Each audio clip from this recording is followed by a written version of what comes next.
জরুরি news. NID কার্যক্রম 9 দেশে চালু করবে ইসি।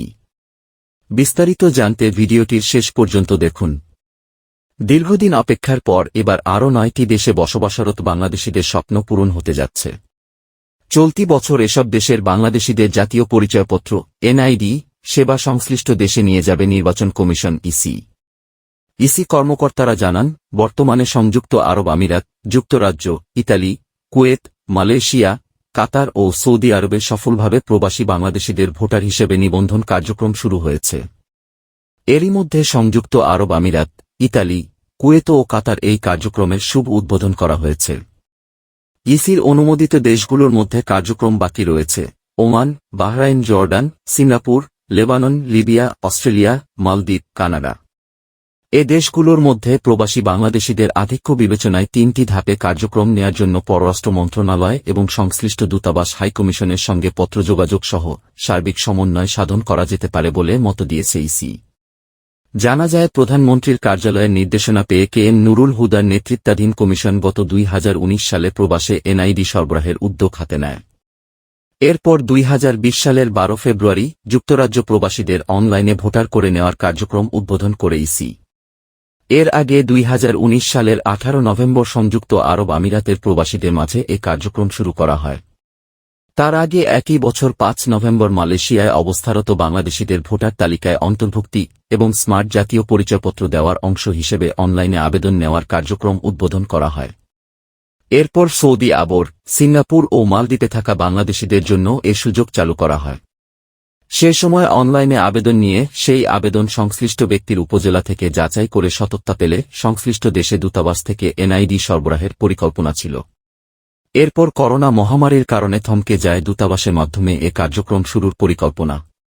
কাজী হাবিবুল আওয়ালের নেতৃত্বাধীন বর্তমান কমিশন দায়িত্ব নেওয়ার পর সেই কার্যক্রমকে ফের উজ্জীবিত করেন।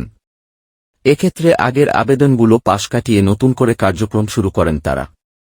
এদিকে সৌদি প্রবাসী বাংলাদেশিদের এনআইডি সেবা কার্যক্রম চালু করার লক্ষ্যে সৌদি আরব যাচ্ছেন নির্বাচন কমিশনার আনিসুর রহমান। জুলাইয়ের শেষের দিকে সৌদি আরবে এনআইডি সরবরাহ কার্যক্রম হবে।